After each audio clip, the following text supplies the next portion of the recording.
All right, all right. Good morning, good morning, good morning. Welcome to the Deal Heal Fulfill community. I am your host, Ernest James. Thank you guys once again for tuning in to the community where our mission is to help people to deal, heal, and fulfill, to deal with your problems, to heal from the pain, and to fulfill your purpose. Thank you guys once again for tuning in, and thank you for being a part of this community. Do me a favor, real quickly, hit that invite button and invite your suggested friends to join our community. The suggested friends are the friends that Facebook has already kind of vetted, whatever the word is. And Facebook believes that they'll be a good fit for our community, either to gain value from the community or to add value to the community. So make sure you guys hit that invite button and invite your suggested friends. Also, to all our new members and current members who haven't done it already, make sure that you fill out the form to get your free gift for being a part of this community. Fill out the form in the featured section to get your free gift. We'll send you a free gift and some valuable information that I think is important for you guys to have. Make sure you guys do that. I think that's about it. But today is Meet the Community interviews. We have a special guest today, and I love it when you guys sign up. Please make sure you are signing up to do your excuse me, to do your Meet the Community interviews so we can let the community know of the such amazing people that we have here as a part of this community. And that being said, I'm going to bring our guest up. Miss Ladonna, how you doing? Hi, Ernest. I'm doing well. How are you today?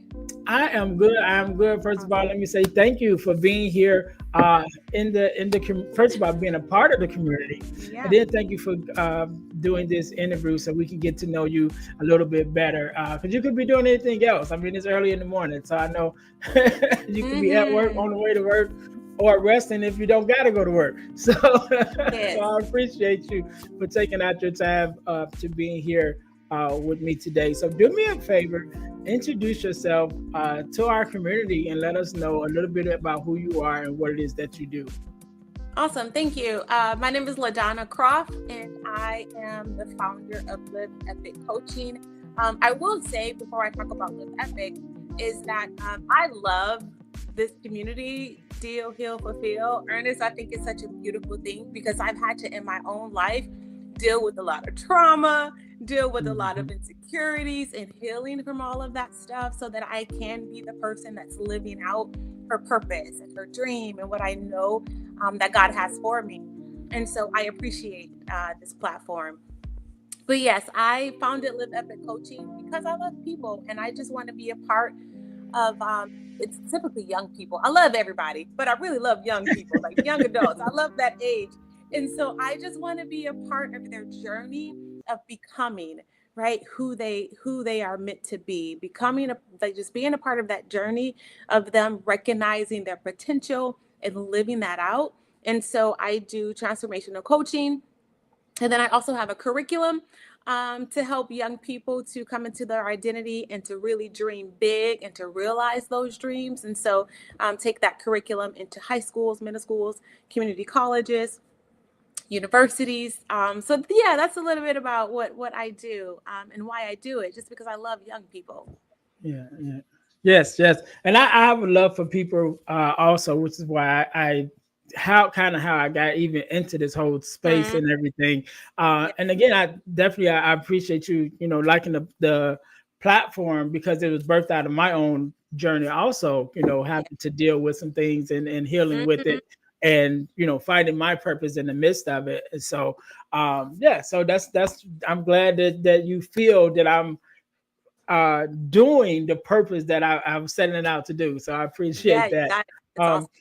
so we met. I think it was the first time. I think that was the first time we met recently at our Chicago chapter uh, next level speakers meetup. But I think that was Yes. the first time we met, and it was just Yes. such an amazing thing with when we get together with the speakers. Hmm. I think it's so amazing. But that was our first time meeting, so definitely enjoyed and happy that you're here. How was that experience for you, even just coming You, to the chapter meeting? yeah, you know what? That was so I will say this. So I live in Michigan. And so Mm, and it was just a 3.5 hour drive. It wasn't a bad drive at all. But I knew that I wanted to be there because I like being surrounded with like-minded people. So when I yeah, showed up and I was like, wait a minute, they are not playing. Like you guys had like all the equipment to do podcasts and folks were I will say this. I really appreciate that in that meeting that I had with you all, meeting you all for the first time, I learned so much just about cameras. I learned so much about angles. I learned so much just about how to engage, right, in a way that feels more natural. And so I learned a lot, and it was just really cool to meet everybody, to see what you all were doing, and just to feel like I was a part of a community that really cared about me. yeah, Like I really don't feel like anyone's like, oh, let me see how I can like use this person to get what I want. But yeah, everybody is for everybody, and everybody is like sharing resources. There's no gatekeeping. And so I loved it. I felt included. I felt supported. I felt appreciated, even though that was like my first time meeting everybody. I'm very new to the next level community. And so having that type of experience out the gate, it was cool. Yeah, it was really cool. I loved it. good, good, good. That was our aim. Hmm. We get together, and we want to make it a great experience for everybody, and especially with that one being the first one of the year. Yeah, It's like, all right, we really wanted to, yeah, we had a couple new members, that came in, and someone, you came from Michigan, I think Sean came from St. Louis. yeah. He flew in for Then the who day. else we Yeah. had? We had somebody else that was from further away too, and so that Hmm. even, kind of not put the pressure on us, but definitely made us want to make sure Yeah, we delivered, in a good way, because we had people that had took their time to get there.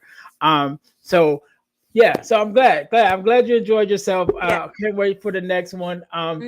So let's jump in a little bit more about Yeah, you. And you said you founded, the Live Epic Coaching. yep. You founded it, and you have a love for young people. Where did that love come from? You kind of mentioned about, kind of going through your own Mhm. deal and healing and fulfilling to get to your purpose. So take us a little bit back there to that Yeah. experience.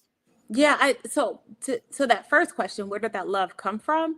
You know what? I'm going to tell you. So I was raised in church. Me Um too. Are and you a I PK? wait, say it again. Are you a PK? No, I'm not a PK. Oh, okay. No, But no. we Are still in the you? same family. Yes, I You am. are? That's why I ask when people say they're married to the church. I'm like, are you a PK?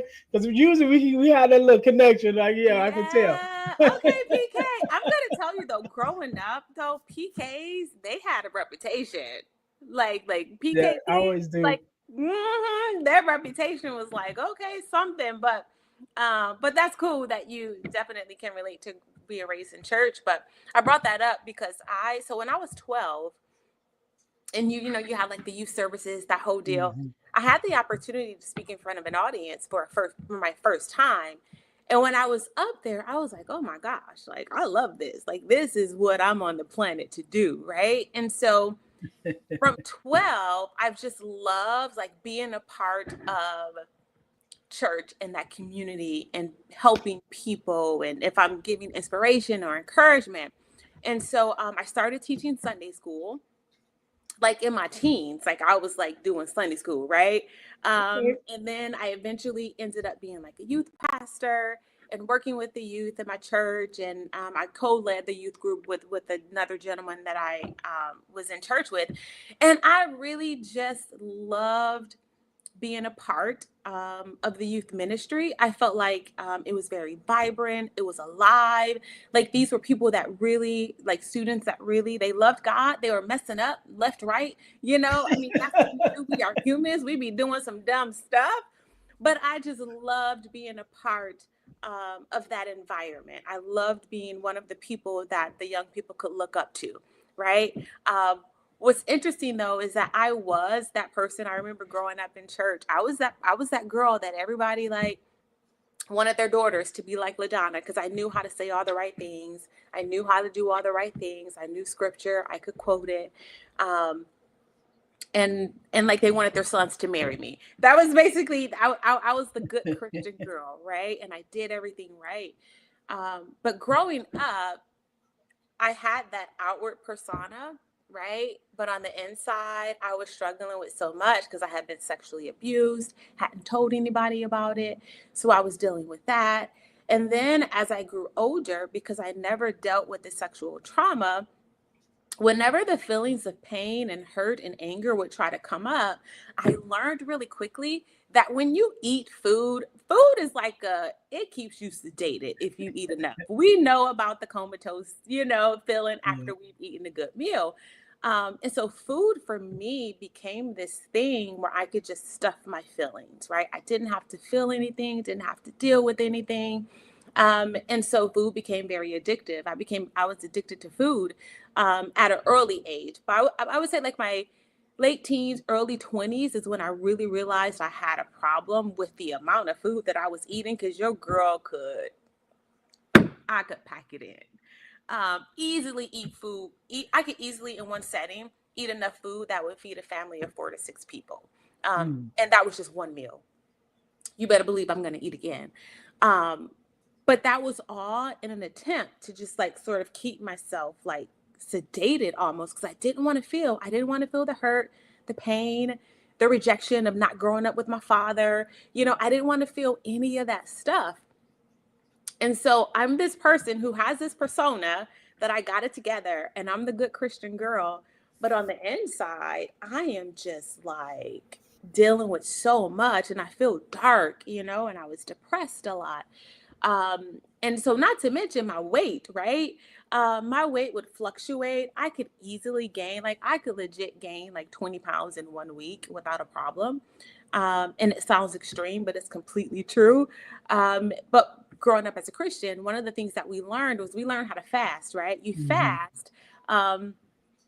Not to lose weight. That was just Right. like, Yeah. oh, this is a cool There's a byproduct of fasting. byproduct. Yeah. But exactly, because I want to be spiritually connected to God, right? I want to hear Him more. I want to give up a thing like food is typically what people fast, because I want to enhance my relationship with God, and I want to grow deep in that. And so I began to use fasting as a quick way to get weight off, you know?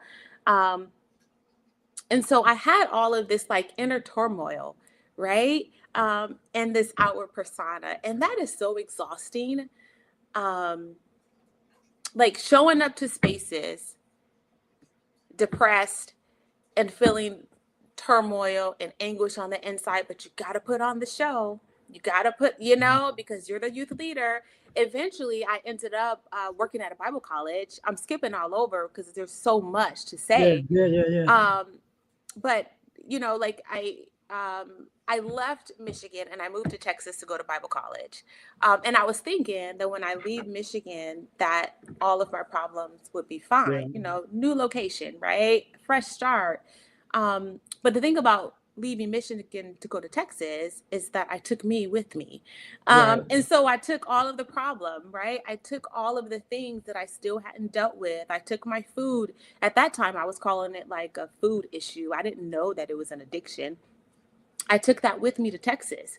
And I go to Bible college because I love God and I love young people.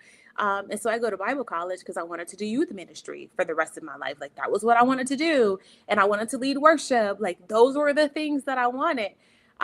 So I moved to Texas. I take me with me. So I take all of the problems with me to Texas. And I graduate Bible college. I end up working at the Bible college. I end up being the dean of women at the Bible college. So now I'm a dean of women at the Bible college, but I still have all of this junk on the inside, all of this Mm-hmm. trauma that I haven't dealt with, this food issue that I haven't been able to like get under control. I have all of this stuff. And so it's exhausting, Ernest. I'm telling you, like having to show up day after day Yeah. and being the person that's supposed to be pouring out, to other people. And thank God for His grace. And thank God that He was still able to use me and other people's lives were Mm-hmm. benefited. But it had nothing to Right. do with me. It was all God's grace, right? Because I was a mess. But I show up and I just felt like a hypocrite. I felt like I wasn't a genuine Christian because I was just struggling and dealing with so much. Um, and to close the loop, because I feel like I'm just kind of saying so much random things, but um, I ended up, long story short, I ate my way all the way up to 353 pounds. And I hated myself so terribly. Your face. But you know, so let me just interject. So when you Your face is like, wait a minute. so when Like, you what? said when you said you had a eating issue, so I of course we just met for the first time, and I Yeah. know you're a slender woman, so I'm like, Yeah. okay. So in my mind, I'm thinking about how big could she have gotten, you know? Whew, your So girl when was you just said big. 300, I'm like, wow, you know what I mean? Yeah, yeah. It was, let me tell you, and it was so crazy that I had everything in my closet from a size like 8 to a size 28 because I never Wow. knew from month to month where I was going to be. That's how quick I could put the weight on and take the weight off. I mean, it was crazy. I was doing damage to my body, Yeah, like externally and internally. I was killing myself with food, all because I didn't want to deal with the pain, all because I didn't want to deal with the trauma, you know? And I just felt like it was, let me just stuff it in, let me just stuff it down, let me just stuff it down. And so that became, food became my natural reaction to life. You know, if I'm going to feel a little bit of hurt, nope, let me get something yeah, to sedate, you know, even if I'm celebrating, you know what, let me get something to celebrate with. Like food just became my natural reaction. So it was like I was this person who loved people. I loved young people. I really wanted my life because I genuinely love God. You know, this whole time, it wasn't like I was a fake Christian. Like I genuinely had a love for God and for what I believe He called me to. So I was this person who really wanted to do that, who wanted to be of benefit to other people, who wanted to speak life and encourage other people. I wanted that. Like that's, I know that that's who I am at my core. But then I'm this other person who is so hurt and has so much like anguish and felt like I was being tormented at times because I hated that I couldn't control the amount of food that I was eating. It got to the point where I would throw food in the garbage because I'm like, Ladonna, this don't make sense. You got to stop, girl. Like, what are you doing? I would throw food in the trash just to go back and get it like 5 minutes later. mm, Like, it was insanity, like complete insanity. And so finally, I would say 2015 is when I was like, you know what, this is ridiculous. We got to get back on track here. And right. so, long story short, God's grace is so abundantly sufficient. And I get to be the person that I am today, that's free from food addiction, that has dealt with her trauma, sexual abuse, the lack of growing up with a father. I've had to deal with all of that. I've done the therapy, I've done the support groups, all of the things, right? Necessary to finally navigate through all of that. And it was tough. It was hard to like face yourself and to actually feel the pain and the hurt and know that it's okay to feel the pain and the hurt and the rejection and the abandonment, but you could do it in a way that's healthy, that's not damaging to yourself. I had to learn how to do that. Um, and so I did. And now I get to be a person who can do what she loves. I love young people, right? I want to be a part of their process of coming into an Mm, understanding of who they are, right? And what they can accomplish and how the things that are, whatever your traumas are, whatever your baggage is, whatever, it doesn't matter. You can win. Like you win. You get to yeah, defeat, you get to conquer all of that. So I want to help people with that process, right? Because I've done it. I've been through like the muck and the mire and the nastiness and the ugliness of it all. Um, so it's, yeah, so that love came from one, just growing up in church and being surrounded right. and having opportunity to do so, but then also having being a person that's walked through some stuff. And I just want other people to like experience the level of freedom that I now have, you know? Yeah, yeah. I Yeah. love it. I love it. So I want to go back to a couple of things that Yeah. you said, right? But Yeah. first I'm gonna go back to my first uh opportunity to speak, Mm-hmm. which was in church, but Yep. quite differently from yours, Okay. right? So we had a as most churches do, we have youth day, Yeah. right? The youth Sunday, and on our youth Sunday, the youth did everything from Yep. usher to sing to like we did the whole program. Yep. So our youth minister, the young lady who was over our youth department, she had to be only in her 20s herself. Now thinking back, like she was pretty young too. Yeah. But whenever we would have our services, she would always be the speaker, and not because she wanted to be the speaker all the time, but we wouldn't do it. It was like, oh no, you got it. And so there's one particular Sunday, she gets up, she's finna speak, and the pastor is like, hold on. Like every month we have the same speaker and we have a multitude of youth here, and she was like, so she's not going to speak today. So she chose me and my cousin. She was like, y'all got 5 minutes. You know what I'm saying? And so he went first. So that gave me 5 minutes on the scripture. And I was like, find the scripture real quick and everything. And so then it was like, all right, my turn. So I got up, I did my 5 minutes, which I won't say it was necessary. It was well because I had a good knowledge of the English language, right?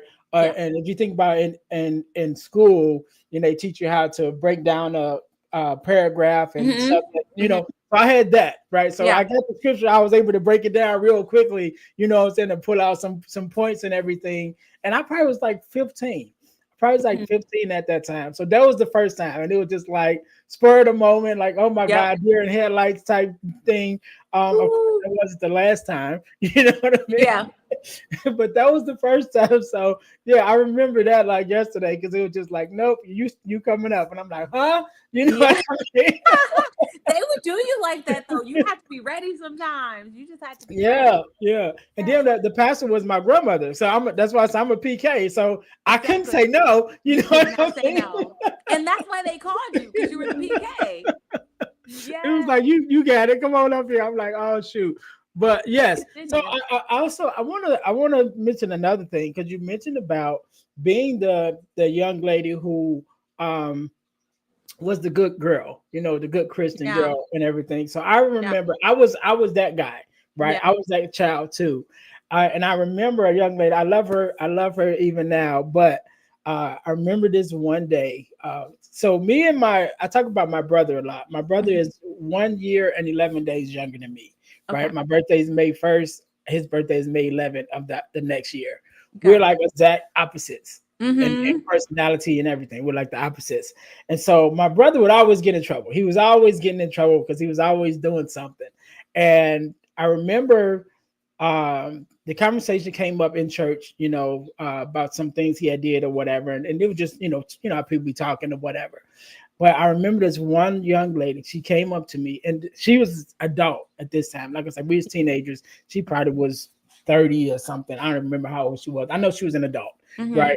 And so she came up to me and she's like, I'm watching you, right? She's like, I know, everybody's talking about your brother. I know you the same way. You just sneaky. And I'm just like, you know what I'm saying? And that hurt me for a long time. And I'm like, no, I'm a good kid for real. Like, I'm not being hypocritical. I'm not, doing all this crazy stuff. And I think I mentioned it to her like years later. And then part of me, I probably didn't even mention it to her. But that stuck with me for a long time. It was like, no, like I really am a good kid. You know what I mean? But did you ever have any experiences like that? Like people just really like, no, I know you out here wilding. You know what? No, like no one's ever in my whole life. I feel like in every space that I've been in, it's always, for whatever reason, people just think that I'm just this, not perfect, but people have like, they don't think I do bad things. Like I was talking to my nephews a few weeks ago. We were just having a conversation, right? We were just sharing stories, and they were shocked at some of the stories that I shared, because they were like, wait a minute, you did that? Like because I told them when I was in elementary, I was a bully. Like I went through a season where I was just not a very nice person.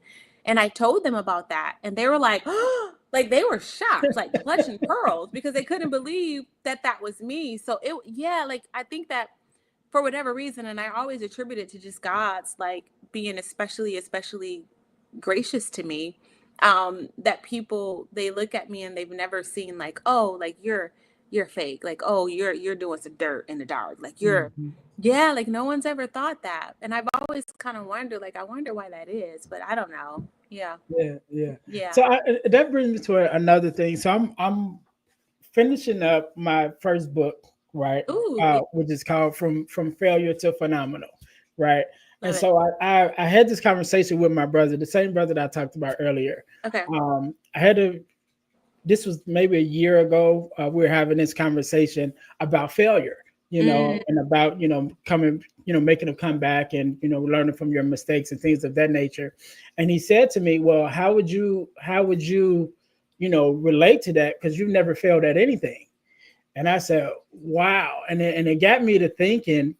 And that's one of the things that I teach is when you work so hard to correct your mistakes, people forget about the mistakes that you made, right? And mm-hmm, so I mm-hmm. tell my brother, I'm like, the person that I am came from my first failure, which goes all the way back to second grade because that's how young I was. But it Mm-hmm. was such a dramatic space for me.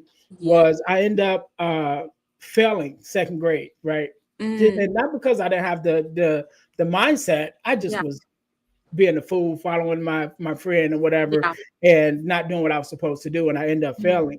But I tell the story of having this conversation with my dad because when report cards come, you got to answer for whatever that's on there. You know what I mean? So I yeah. remember we're standing in our living room, me and my dad. My dad has he has my report card in one hand, he has his belt in the other hand. So Mm, you know what that's looking like, yeah. right? Yeah. But my name is Ernest James Jr. My dad is senior. And so I remember having this conversation with him because he's looking at this report card and he was like, "I know you're smarter than this. You're better than this. Not only that, but you carry my name and you carry our family's name. Yeah.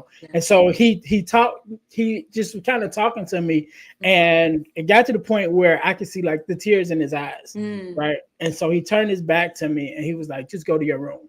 You know what I mean? So, and I always share this story, and I would say that day I got the worst whooping I ever had, and my yeah. dad never hit me once. But Mm, I was so disappointed, even as young as I was so disappointed that I let my dad down. mm. That I was like, no, I'm gonna make up for this. So fast forward, student of the month, honor roll student, many times over. I graduated high school in 3 years instead of 4 years, went to college, Okay. like that whole thing, Yeah. which brought me to this conversation that I'm having with my brother. And Mm-hmm. it's like, man, I'm like, dude, I've definitely failed at some stuff. But like I said, once you get to a point that you've overcame your failures so much and you've accomplished so much to put in that work, that you become known for the person you've become, and people forget about your past failures.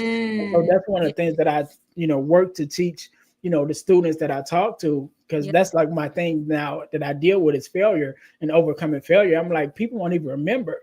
And I always say there's a guy right now, an entertainer, in music and movies and all kind of TV shows and all of this stuff that he's done, and he's known for right now, like one of the most popular celebrities in the world. But if you go back in his past, when his earliest start, he was on trial for murder. You know Oh. what I mean? And that's Snoop Dogg. But Mm, most people yeah. forget that because he Mhm. changed, you know what I'm saying? Like Yeah. he's accomplished so much and he's done so Yeah. much that people forget Mm-hmm. that at some point, you know what I mean, he made a mistake. But if Yeah. he would allow that failure and that mistake that he got caught up in to kind of identify who he was and not Yeah. overcome that, then everything that he's done this far would not exist. But Mm-hmm. it's that spirit of overcoming that has allowed him to learn from that mistake, correct it, and then become so great in the spaces that he moves in that people forget about the things that he's done in his past. Mm-hmm. So anyway, I don't know why I went that way, but No, it's good. Love it. Good. but I think it was because you were saying that people don't necessarily look at you as a person who's made mistakes, and so they're Yeah. surprised. And yes, that's why I was going with it, because Yeah. there was Yeah. a conversation I had with my brother, and he was like, didn't remember. I'm like, dude, you do remember that I'm a grade behind. I was a grade behind everyone. He was like, yeah, I remember that. You know what I'm saying? But he didn't remember. Like, I'm like, yeah, that's where it started. Like, that first failure was the thing that changed me into this person who's always striving to do better. You know what I mean? And so, in that same thing with you, people see your accomplishments and see the Yeah. person that you are now, and just are sometimes surprised. Sometimes they're like, Yeah. I'm still human. You know what I mean? Exactly. Still human. I be doing dumb stuff too, And it's crazy because I did a lot of like crazy things when I got in my 20s, like, because growing up, like, I truly was like a good girl. I didn't do like, I wasn't the one that was out like breaking curfew, and even like I wasn't going to high school and sneaking, putting on makeup, even after my mama told me not to. I just wasn't doing all that stuff. Like, I was legit. Like, I go to church, I go home, and I love Jesus. Like, that's it. Again, I had my own stuff internally that I was dealing with, but as far as like my actions and my behavior, like outwardly, I was legit just trying to like walk the line. Like, I didn't have one foot in, one foot out. I was like, I'm gonna do the right thing as much as possible. But I feel like when I hit my late 20s, at some point I just started doing dumb stuff. I don't even know why, but like just dumb stuff. I just started doing, like, I was like, maybe I'm just making up for when I was like younger and I was trying to do all the right things. Now I'm just doing real dumb stuff now, but it was just a phase. I outgrew it. Right. Yeah. Good. Well, Mhm. so Ladonna, I'm not gonna keep you too much longer. I love doing these interviews, Yeah. and I definitely offer you the opportunity to be on my podcast where we can go a lot more deeper Yes. into it. But I wanted to introduce you to the community, because again, we have dope people in our community, but we don't know, because we don't know that you guys are here. So I love doing these interviews to Yep. expose the community to who we have amongst us. So do me a favor really quickly. Tell us a little bit more about your coaching program and where we can find you, your social media handles and things of that nature, so that Yeah. we can support you. Awesome. Thank you so much. So my social media is, I should have put my last name on that. It's Ladonna Croffe, Ladonna. Croffe is Croffe. So everything, Facebook, Instagram is Ladonna Croffe. My website, ladonnacroft.com. And so you'll be able to go on there and see what I do. I do speaking, keynote seminars, workshops. I also have a curriculum. Like I said, it's a 12-week curriculum that I take into the middle schools, high schools, also colleges, universities, that I teach to students. And it's walking them through the process of understanding their identity and also being a person that understands how to create the results in life that they want.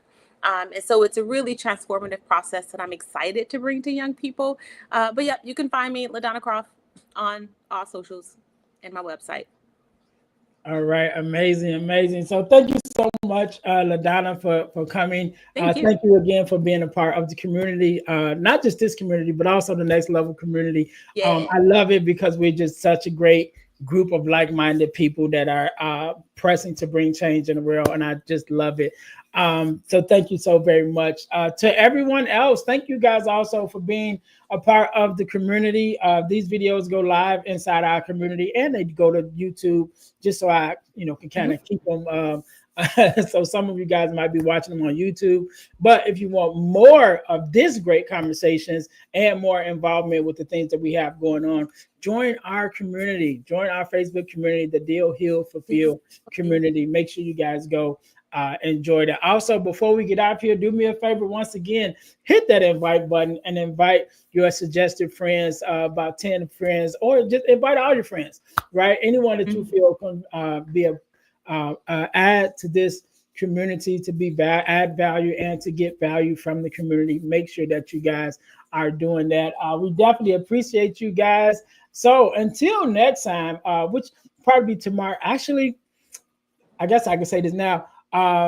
This week they're changing my schedule, my work schedule. So I don't know if I'll be doing my 9 o'clock lives the rest of the week.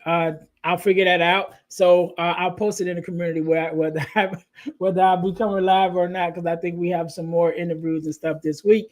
But you guys just stay connected. Stay connected with us. Again, thank you, Ladonna, for being on. Thank you for everything that you do. Until next time, you guys be blessed.